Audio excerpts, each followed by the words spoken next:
શહેરના dairy road વિસ્તારમાં કાયદો અને વ્યવસ્થાને પડકાર આપતી હોય તેવી ગંભીર ઘટના સામે આવી છે। ચૌધરી યુવક પર છરી વડે હુમલો વિસ્તારમાં ચકચાર। પાલનપુર શહેરના ડેરી રોડ વિસ્તારમાં ગઈ રાત્રે કાયદો વ્યવસ્થાને પડકાર આપતી ગંભીર ઘટના સામે આવી। 4 હુમલાખોરોએ ચૌધરી સમાજના યુવકને નિશાન બનાવી ઘાતક હુમલો કરતા યુવક ગંભીર રીતે ઘાયલ થયો। માહિતી મુજબ સાંજે થયેલા વિવાદની અદાવતમાં આરોપીઓએ યુવક પર પહેલા ગળદાપાટુનો માર માર્યો, બાદમાં છરી વડે હુમલો કર્યો। અચાનક થયેલા હુમલાથી યુવક લોહીલુહાણ હાલતમાં રસ્તા પર પટકાયો હતો। ઘટનાની જાણ થતાં આસપાસના લોકોએ તાત્કાલિક યુવકને પાલનપુરની ખાનગી હોસ્પિટલમાં ખસેડ્યો હતો, જ્યાં તેની હાલત ગંભીર હોવાની સારવાર ચાલી રહી છે। ઘટનાની ગંભીરતા ધ્યાનમાં લઈ પાલનપુર પોલીસે તાત્કાલિક કાર્યવાહી કરી 2 શખ્સોને અટકાયત કરી છે અને અન્ય આરોપીઓની શોધખોળ સાથે સમગ્ર મામલે વધુ તપાસનો દોર શરૂ કર્યો છે।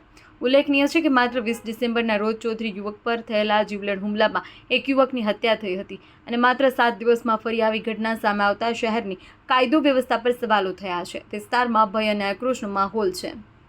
પોલીસ દ્વારા સમગ્ર ઘટનાને લઈ સુરક્ષા વ્યવસ્થા વધારવામાં આવી હોવાનું પણ જાણવા મળ્યું છે। અહેવાલ હરગોવન ચૌહાણ, ખબર બનાસકાંઠા ન્યૂઝ। મારું નામ ચૌધરી પ્રકાશ કેસરભાઈ છે। મારા ભાઈનું નામ સચિન છે।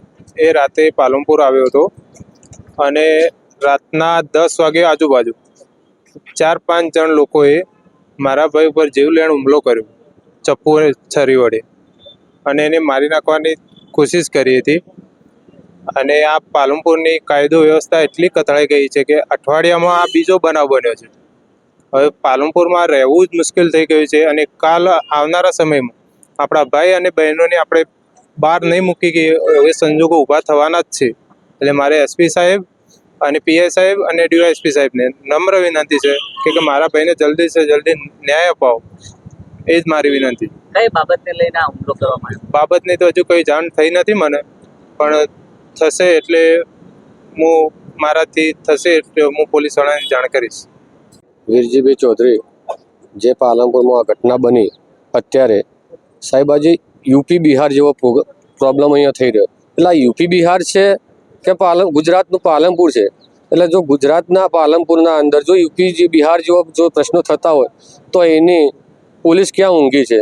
હું પોલીસ સાહેબને અને એસપી સાહેબને એટલી નમ્ર વિનંતી કરું છું કે જે આ ઘટના બની છે, અત્યારે હમણાં અઠવાડિયા પહેલાં એક અમદાવાદ હાઈવે પર પણ આવો એક હુમલો થયેલો હતો અને એ પ્રત્યાઘાતો હજી તો એના આરામ ઊંઘ્યા નથી અને આ બીજો બનાવ બન્યો।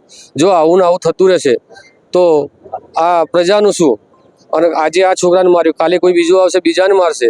અમારી તો એક જ અપીલ છે સાહેબને કે અમને અમારા છોકરાને જે લગાડ્યું છે એનો અમને ન્યાય અપાવો। અમારે બીજું કોઈ જોતું, અમારે ન્યાય જોઈએ છે અને જલ્દીમાં જલ્દી અમારા છોકરાને ન્યાય મળે એવી અમે આજીજી કરીએ છીએ, વિનંતી કરીએ છીએ।